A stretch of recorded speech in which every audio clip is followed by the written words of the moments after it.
In this week's full-time roundup, the Hurricane versus Real in the Pokal. Liverpool plays in a hurricane. West Ham scores 3 goals with 3 shots, and Ajax finally won a game. Full-time roundup starts right now.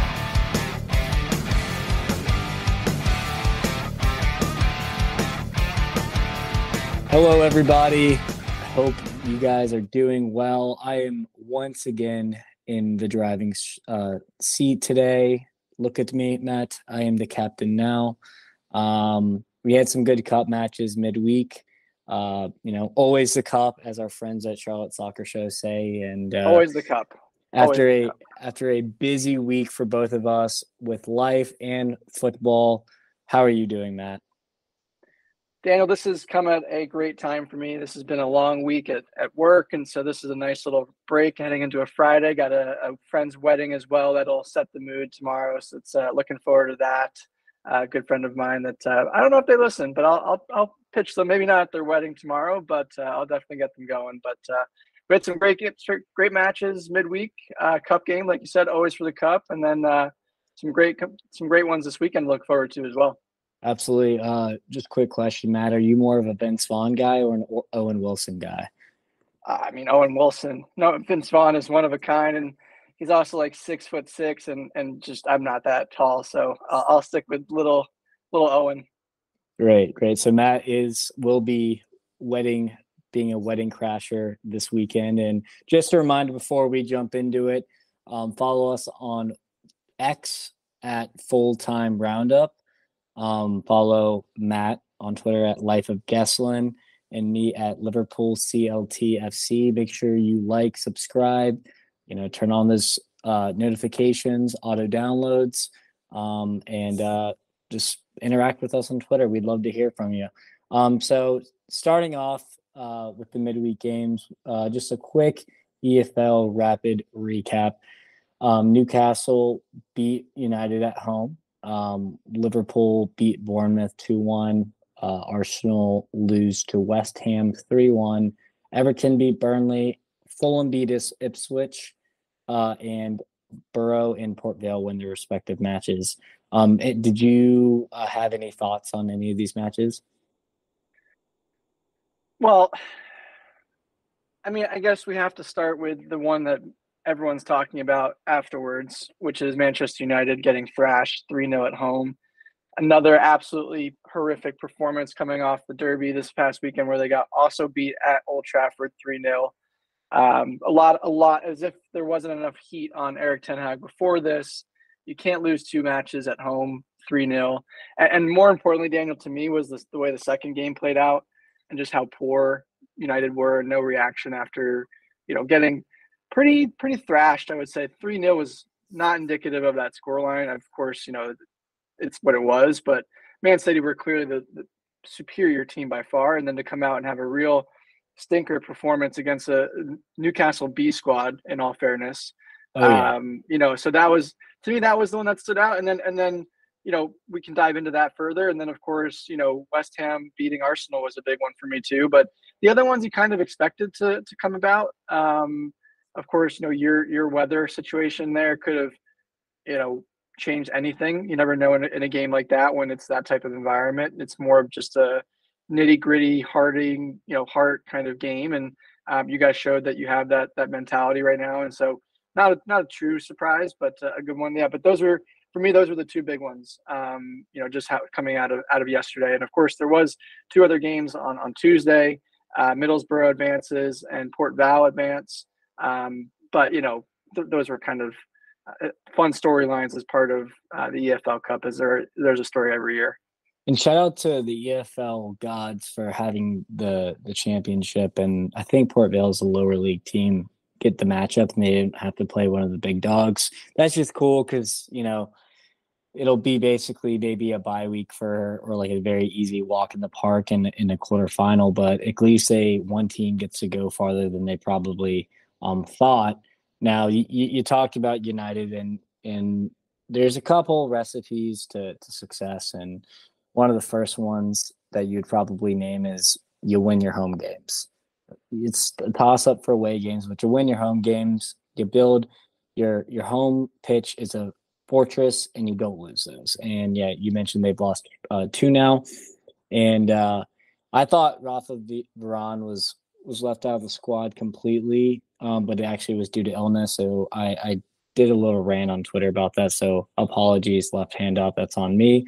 But yeah, there was a lot of. I mean, I always enjoy the memes and the meltdowns after a United loss, and there was one that was it was a Newcastle squad who they started what they would look like on FIFA, and it was like silvers and really bad golds, and I found that quite funny. But hey, credit to Eddie Howe and his men for a hard fought victory. Saw some youngsters step up in a big way, like Lewis Hall, an ex Chelsea product, I'm sure.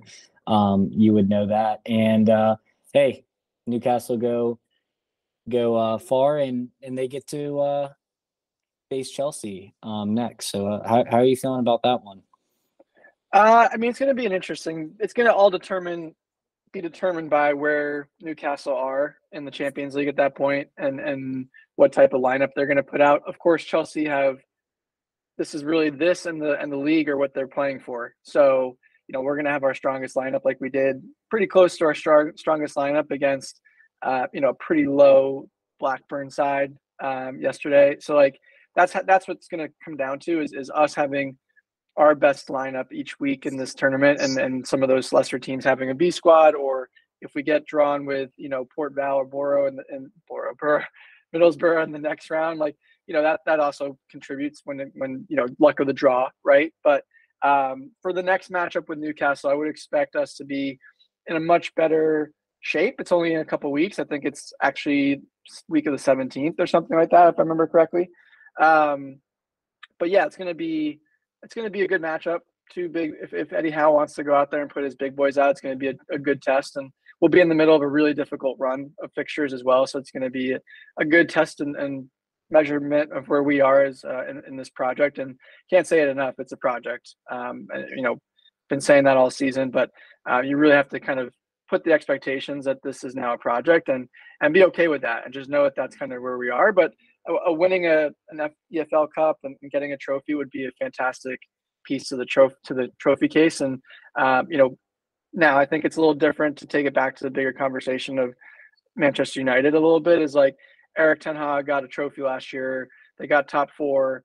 Everyone thought it was fantastic and the greatest thing since sliced bread. And now there's potentially, you're hearing rumors, more smoke where there's fire about potentially him leaving or being sacked in a couple weeks, and the new ownership group, that what are they going to do? Like, there's just so much commotion now, and you can tell the difference in what Chelsea are and where Manchester United are. It's just night and day. Maybe the results aren't quite there yet, but eventually that will start to level out, and you're starting to see it a little bit maybe with what you've seen the last couple of fixtures for United. But it's always a fun time, and Daniel, for the Cup it's just fun to watch no matter what the game is. I'll enjoy watching Port Vale versus Middlesbrough, to be honest. It'll be a fun matchup to see those squads go at it too.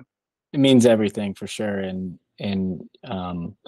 you love these competitions. And just a couple other games I wanted to hit on before we move on to a different country here. But I shared this with you before, but I was walking to finish the Liverpool game on the treadmill yesterday, and I see the same guy every day in there with an Arsenal jersey. And at the time, Arsenal were losing 2-0 to West Ham, and West Ham only had one shot on target, or not. Wait, they had one shot on target. Yeah, with 2 goals. And I was like, how does that happen? He just shook his head and was probably annoyed with his team's performance. But that's just kind of how it was for Arsenal yesterday. And now they can kind of focus on UCL and the Premier League. So Arteta's probably not that upset about crashing out of the least important cup here.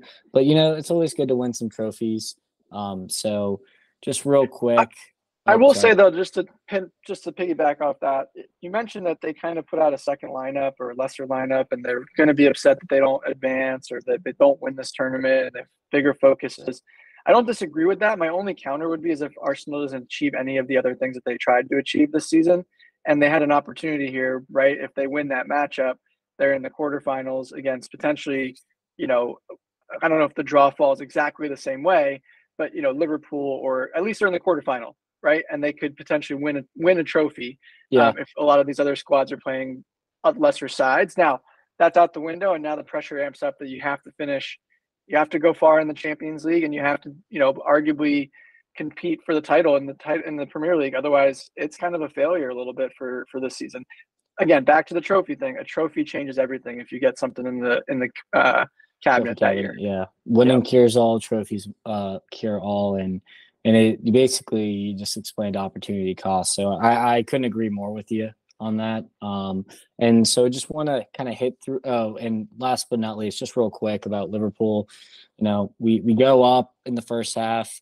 It probably should have been 3-0 at half. Harvey Elliott missed a sitter, and there was a few other chances, but the rain was going sideways. But I didn't really notice, because I was more focused on Liverpool than Bournemouth, about how bad the wind was going one way. And so when Liverpool came out in the second half, and we quickly take a goal kick, and it should go to halfway, and it goes all the way back to the box and bounces in the box.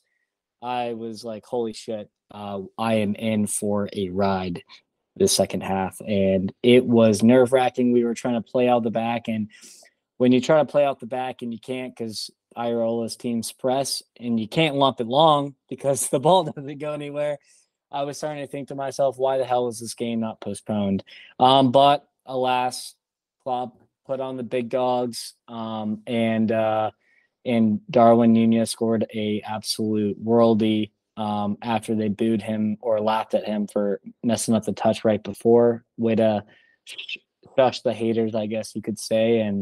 And those in-swinging corners that we kept giving Bournemouth were so scary, because about 3 of them went in. Bournemouth, I'd probably be a little upset if I was them that they didn't get away from home with a win here. I thought they were more than deserving of a result, and were probably unlucky, but now they can focus on just staying up in the Premier League.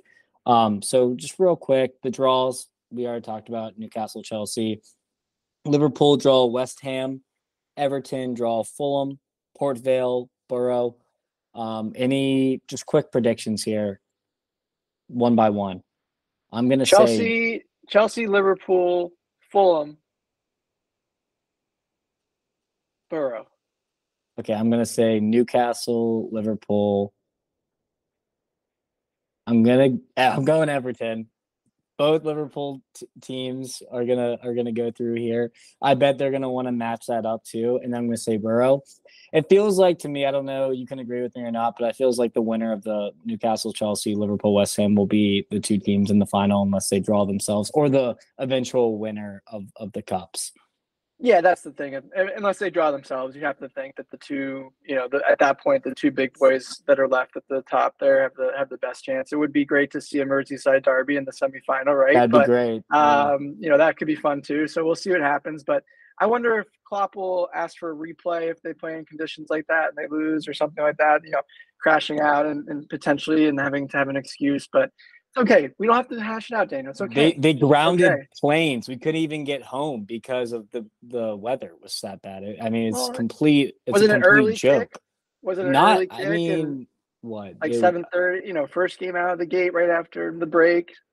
I get. I mean, whatever. I'm not even going to get into this with you. But moving on to the DFB Pokal, Leipzig crash out to Wolfsburg after Poulsen gets a stupid second yellow in the second half. Kind of just took the steam out of the match. Wolfsburg were already up, to give them credit, but Leipzig were dominating the possession. And were you able to catch this one? Because I actually have a few thoughts on Leipzig. I didn't. It was just crazy to see the big boys all go out essentially in this round for Pokal Cup. Besides Leverkusen, who made it, and Dortmund at the end there, and Dortmund. But I mean, who did we think that Bayern Munich were playing? What division are they like? To lose to that team in the way they did, and same with Leipzig, you would, Wolfsburg's good, but. You would have expected them to advance, but crazy couple games, and again, that's the beauty of the cup. You never know what's going to happen, and just because Bayern Munich in a 34 game season win every year, one game, if a team can put it together, they can bounce you, and Bayern put their foot out, and this team chopped it off.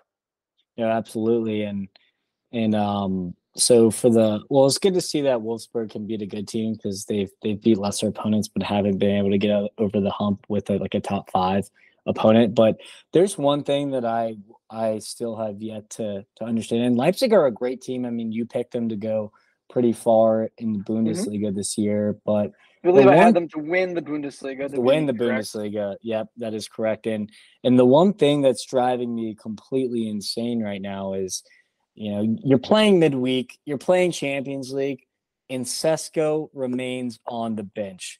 And you keep trotting out Timo Werner and Yusuf Poulsen, and it's driving me insane. I mean, this kid is averaging a goal a game off the bench, getting scraps for minutes. And Poulsen, gets a second stupid yellow card. He hasn't really produced that much. It might be just the system. I've heard that before. But you got to starting Sesko. You're trusting the youth with Xavi Simons. Why don't you just trot both of them out there on the field with Openda? And I just think this Leipzig team could hit another gear. I don't know if you agree with that, but that's just a frustrating thing for me. You give kids an opportunity in the cup if you're one of the bigger sides too, right? Yeah. I mean, that's. I mean, you don't have to, and certain predicaments dictate if you do. But Leipzig, like you said, is a strong team. They're in a good position in Bundesliga. They arguably should be able to plug and play one of the youngsters here and still make it a good game, or at least have enough talent around him that you just see what you've got, but you're not worried about losing. So yeah, I'm surprised by it, to be honest.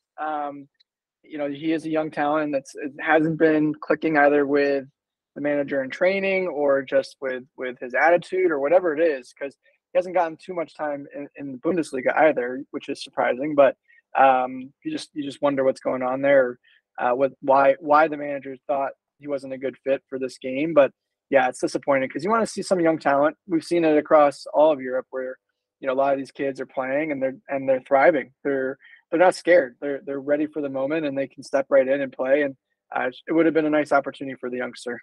Couldn't believe it. And you talk about opportunity here. Bayern crash out of the league to a third league opponent, FC Saarbrücken, third division, 15th place. So they're almost there's out of 20 teams, there's 7 or 15. So not even a great team in the third league. Harry Kane doesn't even touch the field, but it's still the Harry Kane curse. De Ligt goes out with an injury. That's another center back. They're down. Now they're down to just Min-Jae Kim. A little injury crisis here in Bayern. Kimmich is out for the game on Saturday. Bayern, it's looking interesting, and I'm sure fans were not bad. I mean, that's like a David versus Goliath scenario here, and that's why we love the cup here. Yeah, it is a big. You mentioned the Harry Kane curse. Is it real? That's kind of one of the things that maybe you start to look at. If they don't win, of course, they're not going to necessarily be out of things in the title race as well in the Bundesliga. But it's a real thing. Guy doesn't, it's not. And I don't want to harp on it because hopefully it's not a real thing. But it feels that way. But yeah, there's some worry in Bayern. You texted me before that they're kind of fake, in your opinion, and we've seen that a little bit defensively. They're not as strong as they should be in the back, and they have some good competition that they have to play against. And Bayer Leverkusen is one of those teams. Daniel, we've talked about them a bunch on this show. Like I said, they lose late, or they win late, excuse me. But when they see blood in the water, with Bayern, they have to take advantage of it, especially with the next match at home in the Bundesliga. So it could be the turning point of a long dynasty or era in Munich, but who knows? There's a lot to go. A lot of football to be played still. A lot of football left, unfortunately. I do think that Bayern are fraudulent. Sorry, Justin. I know you listen to the show and will be probably texting me something pretty angry after this. But just to hit on the other two big teams, you mentioned Leverkusen. They do leave it late, but they do score, say, 2-3 goals in extra time to make it look like it wasn't close. And then Dortmund did a scrappy 1-0 win against Hoffenheim. Gio Reyna played majority of the game, which is good to see, and he played very well. So very encouraging signs for Dortmund. As tough draw last week, but you get a win midweek and you go to one of the biggest games coming up. So I wanted to also hit on MLS here from that we didn't get to hit on. Orlando City beats Nashville, Seattle beats Dallas, and Columbus beats an Almada-less Atlanta. You said before the match or before the recording that Columbus Atlanta almost put you to sleep. I mean, that's a pretty good remedy for a good sleep is watching a really boring game. But any other thoughts you have from these matches? No, I honestly, the Seattle game was too late for me at that point. Yeah, I'm an old man. Yeah, But we know. I picked one. I picked one between Columbus and Nashville. Yeah, that's unnecessary. Picked one between Columbus and like I said, Columbus and Nashville. Chose the Columbus match. Wasn't the right choice. That was pretty boring, and then turned it off and kind of wanted to call it a night with MLS. And to be honest, and I know we'll cover them and we'll definitely touch on them a little bit. But for me, MLS Cup will be when I or semifinals, and then will be when I pay attention, to be honest, especially with so much going on the cups and everything else in the world. But it's growing and it's fun to see. It's an interest. I think actually after the group matches, the first round, so let's call them the group. After the first round, it's a single knockout tournament. So I'll be back for that when that happens. Yeah, that's nice. Because the series doesn't really do it for me, to be honest. Yeah, I'm pretty out on that. I get 2 leg fixtures like Champions League. I like that. Yeah, that's fine. That's a lot fine. better. Yeah. But 3, we're not NBA. And I'd like we to have say to that have playoffs. way. We have to have playoffs in this country, and that's a whole different discussion, which we've tabled, but we definitely are going to come back to at some point for you guys. Don't worry, we will. We will. Absolutely. And I just wanted to give a quick shout out here. I do think this Seattle team and this Columbus team have a lot of depth. They looked really good. Also, Dallas confirmed that Alan Velasco tore something in his knee, so he's going to be out. So I think Seattle beat Dallas again at home and kind of are going to be playing off rest. This Columbus Atlanta game could be pretty interesting in the second fixture with Almada coming back and Atlanta being home. And we'll see if Nashville's Honey Mukhtar is a fraud or not if they don't even fight in Nashville. You got Sam Sturridge, ex-Nottingham Forest guy, as their striker as well. So it's just a couple things to look out for in MLS.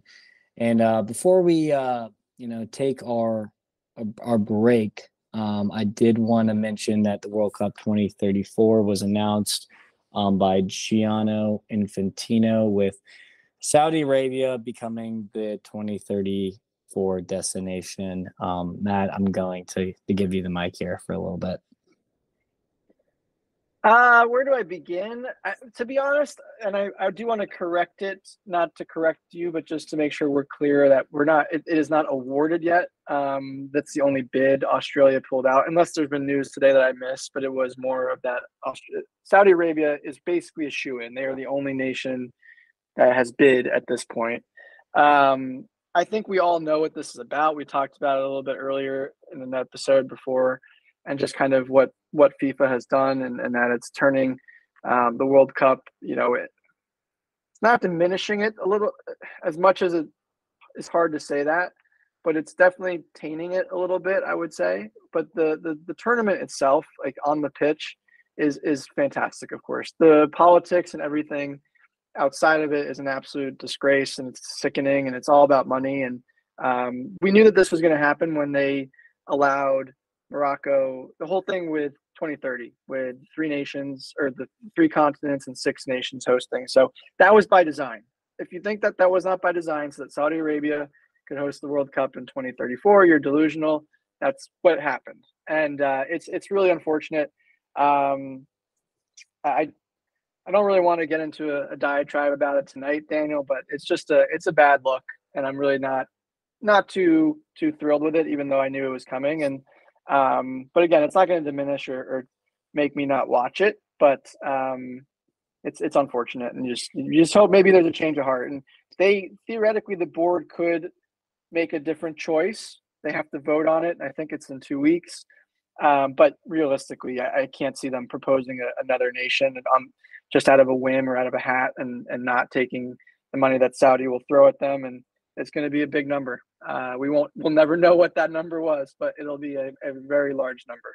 Yeah, we might see eventually, another Netflix documentary drop about it. So maybe keep your eyes peeled for that in 6 years. But yeah, no, it's definitely a sad day. It's the hope that kills you. And this is the only thing that I'm torn because obviously these tournaments are meant for the summer, and this will be probably held during the season, which Another one, is another Winter World really Cup. really Yep. annoying, and that really messed up the club schedule last year. But the only good thing about people comparing this to Qatar is they have the infrastructure for it a little bit better than Qatar does. So I think the tournament itself will be more smoothly ran. But if people have their reservations of going to Saudi Arabia to watch this, I completely understand with all the bad things that go on there. But we won't get too much into it. It is a shame. Today I feel sad. People were making those kind of references today I feel rich, how he went on that whole rant. But anyways, we're about to take a break. Again, please follow us on Twitter at Fulltime Roundup. Like, subscribe, interact with us, download, re-download. We would love to hear from you, and a rating would go a long way as we're trying to spread the brand. So be right back, and looking forward to these previews and bets.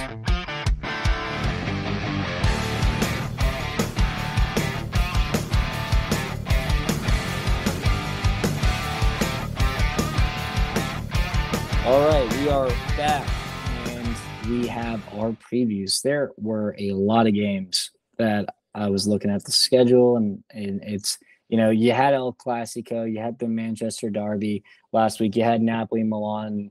You think, hey, I don't think these games could get much better than this, but hey, it's a new week, and we got some great matchups. So we're going to try to kind of go league by league. So first and foremost, Arsenal, Newcastle. Both played midweek. What are your thoughts here? I think Newcastle are back.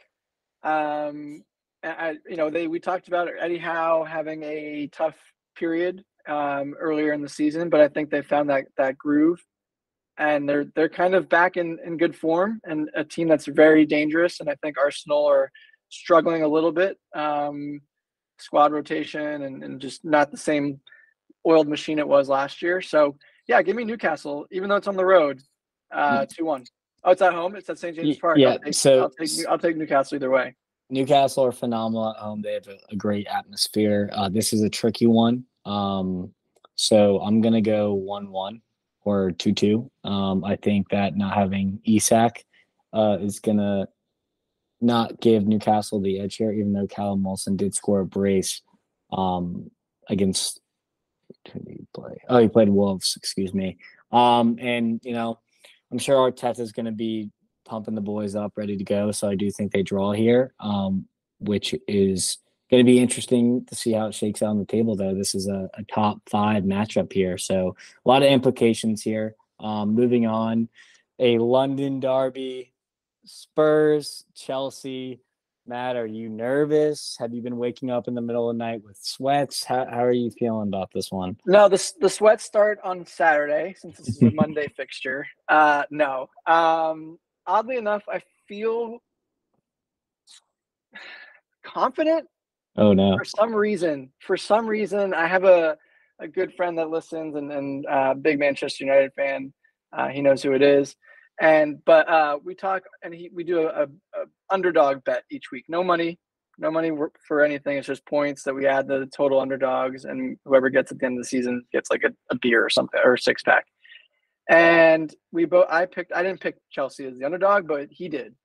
And we were talking about it, and he has a feeling, and I have a feeling too. I don't know, something about this. We can give him a strong shot, and they're in form, clearly. But it's our biggest rival. Yeah, give me Chelsea on the road 2-1 at Tottenham Hotspur Stadium. Yeah, well, technically you are 1-1 in your last one. You did lose Correct. to Brentford, so I don't know if in form is technically the right term here, but no. Spurs are in form. Sorry. I was like, wow. No, okay. no. Hey, sometimes you do got to have the what is it, the goldfish memory? Only remember the That's last true. match. That's That's all true. that Yeah, matters. exactly. But yeah, no, this is going to be an interesting Monday matchup. We'll definitely have to wait to record till after this match. I'm sure you're going to be on pins and needles. I'm going to give Spurs the edge here, 2-1. But I do think Chelsea are going to be in this match, and it's going to be someone's going to leave it late. And I just think that Spurs' defense has been just so good this year, and they should be able to kind of thwart Chelsea just a little bit. But when it's a London fixture and a derby almost in this way, you throw the record books out the window, like we say. So, hey, this match could go either way, but I'm going to take Spurs Chelsea 2-1. Now, Poach going back to Poach going back as well. True. So, some emotion. A lot of there. storylines. A lot of storylines. Yeah, a lot of storylines. He's gonna want to beat Tottenham for sure. And yep. and now we're gonna go over to Germany, Guten Tag, the big one for the Der Klassiker. I think I'm gonna check to see if BVB is at home. But like I said before, Bayern are injured right now, and I kind of like Dortmund in this spot here. Ryerson was back, Brandt's back. They're kind of getting healthy here.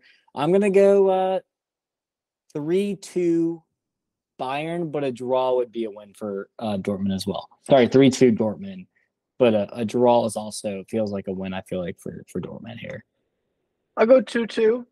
Goals will happen, but I don't think Dortmund have it right now to take that next step. I think Bayern get the draw, and ultimately it costs Dortmund a chance at the title at the end of the season versus the 2 points.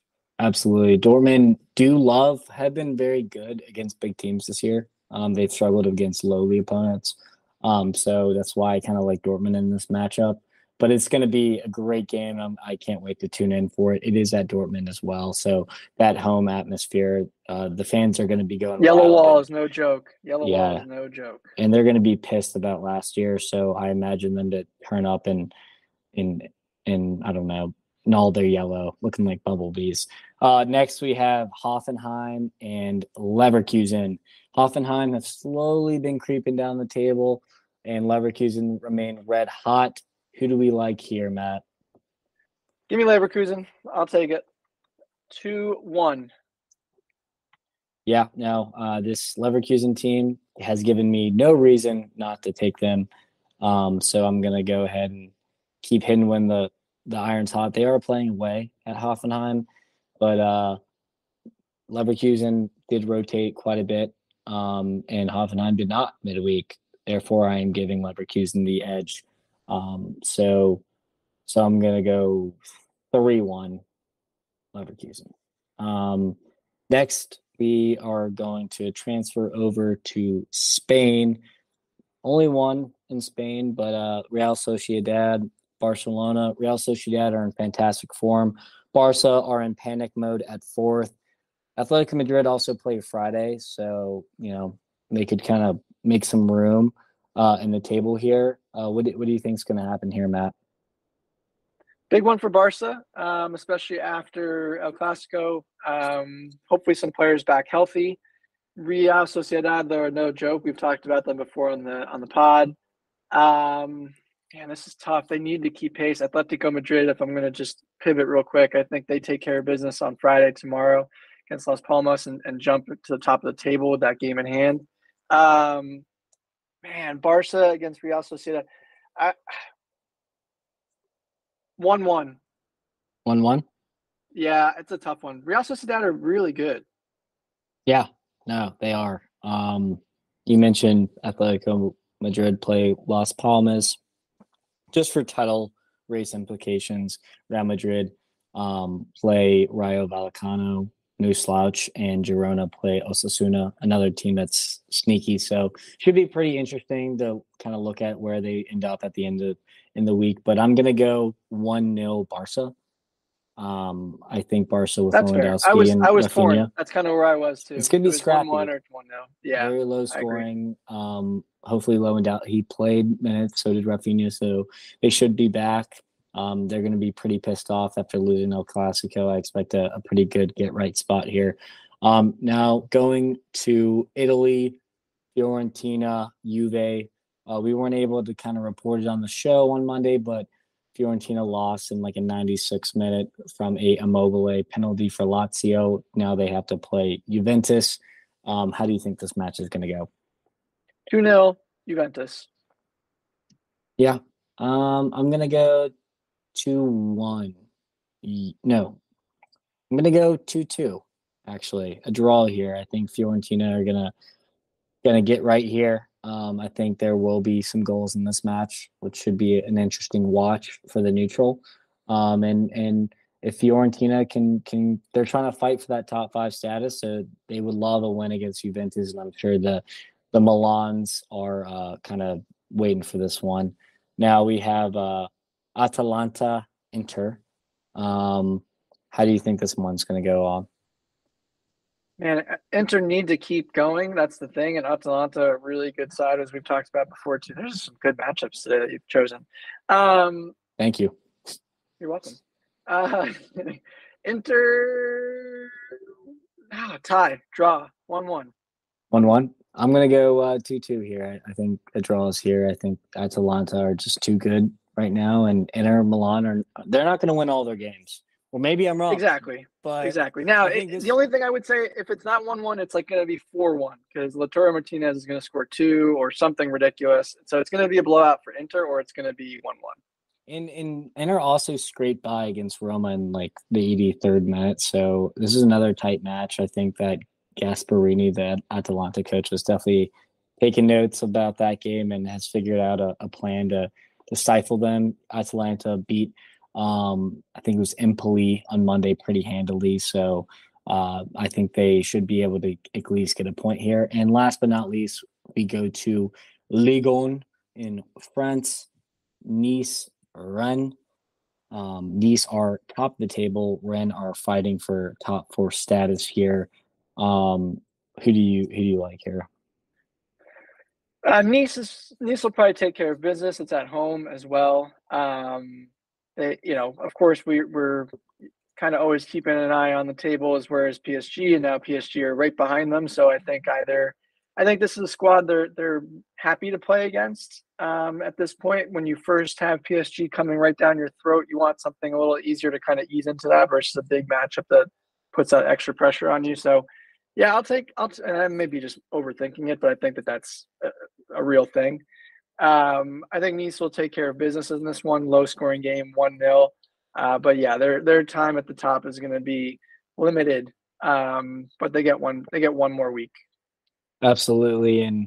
And for those bettors, the Nice unders have just been absolutely printing this year. I think they win like a million games 1-0. So I'm going to go and agree with you here. They win. It's going to be scrappy. Rennes are a great opponent, but Nice have given me zero reason not to back them here. So I'm going to take them in. And last but not least, you kind of mentioned it with the table. PSG, Montpellier tomorrow on Friday. Montpellier are a decent side. So this is no easy game for PSG, but how do you think it's going to go? It's not, but it is. It's still PSG. It's still Liga. It's still one of the best squads in the world. 4-0 PSG. Not even a close game. Mbappe masterclass incoming. You saw how pissed he was at the Ballon d'Or. Forgot to mention that. Nope. I'm gonna keep moving. We're good. Keep moving. We don't have to talk about it. You know what? You're right. 3-1 PSG. They're definitely going to concede one, maybe 4-1 PSG. So last but not least, before the best bets, just to brush up on remaining thoughts here. In CFC and Charlotte Independence do play on Sunday at 5. Do you know where they're streaming it? Because it's not ESPN Plus. It is on ESPN2, actually. So they have bumped it up to a nice little upgrade there. Wow. Nice little upgrade. Round of applause for USL. Love that. 5 p.m. That'll be 5 p.m. ESPN2. I will be at the match up in Cary, actually shooting photography for the team. So that'll be a fun experience to finish out what I've done for pretty much all season with them. For a more broader preview of the match, as well as some interviews with Coach Jeffries and Gabriel Obertown, who, European player, Manchester United, Newcastle, etc. Go over and check out the Charlotte Soccer Show. Those guys did a whole episode today really nice job, and then really kind of outlined what the meaning of this game is, not only for the Independents, but also for the city of Charlotte. So go check their episode out. Daniel, I still stand by my 1-0 win for the Independents, for the home side. I know that the home side is not necessarily your home side in this game, but that's okay. The home side will get the W, 1-0. I'm confident of it. The boys sounded confident. Coach Jeffrey sounded confident. Give me the trophy back to Charlotte. All right, I'm going to disagree with you here, but let's hammer out this bet.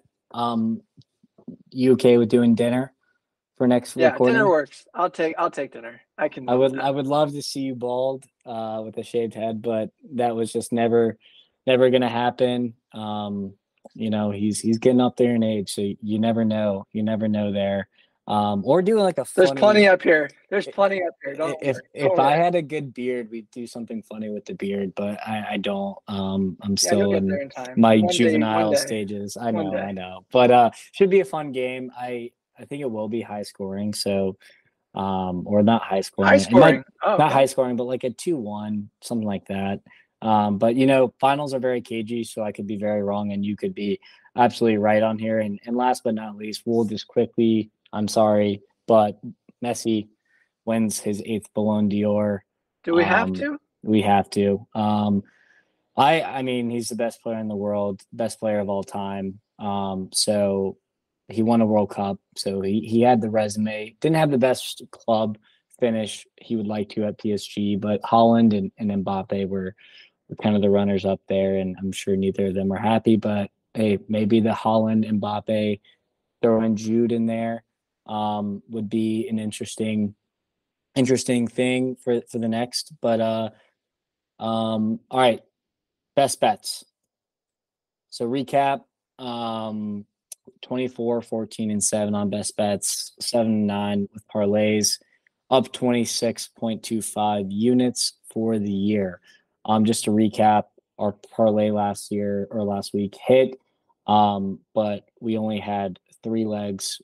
And it was a little less juicy just because that Marseille game got postponed. So City, Liverpool, Aston Villa money line plus 150, plus 1.5 units there. Best bets. So you had City, Man U, push. Lyon, Marseille did not play. Cone cashed, and El Clasico push. So only 1 win on the week, but we went up 3.5 units. So not too bad there. And then for the bets this weekend, real quickly, for the parlay, we have Leipzig, Villa, and Liverpool for a plus 250. I think all sides get it done. Leipzig are playing a very bad Mainz. Liverpool play Luton, and then Aston Villa. Who does Aston Villa play? Completely blanking right now. But I don't think they play a very good opponent. Oh, they played Nottingham Forest, excuse me. And Nottingham Forest did not pass the eye test for me last week against Liverpool. And for best bets, over 3.5 for Man City, Bournemouth. Bournemouth coming off a tough result midweek. I think Man City absolutely destroyed them. Plus, they didn't play midweek, so they're well rested. Brighton, Everton over 3. This is a weird one, but I really like it for some reason. Over 3.5, PSG, Montpellier, Mbappe masterclass. I'd also take him to score. I'd also take Haaland to score if I was you. They're both going to be pretty pissed about not winning it. And then over 3.5, their Klassiker. Bayern's backline is in ruins. Dortmund, I think this match is going to be goals. And over 3.5, Leverkusen, Hoffenheim. I will not be posting that Leverkusen, Hoffenheim play, as it will be a bonus bet on this pod. So love all these games. I love the Bundesliga. I could have just taken all Bundesliga games here. I really like the matchups there, but those are my bets. So that is this week, or this midweek's full-time roundup. Thank you again if you're listening till now. And make sure you like, subscribe, follow on Twitter at Full-Time Roundup. Give us a rating, 5 stars in particular. Helps us spread the brand. And Matt, I will see you on Monday, and good luck Sunday.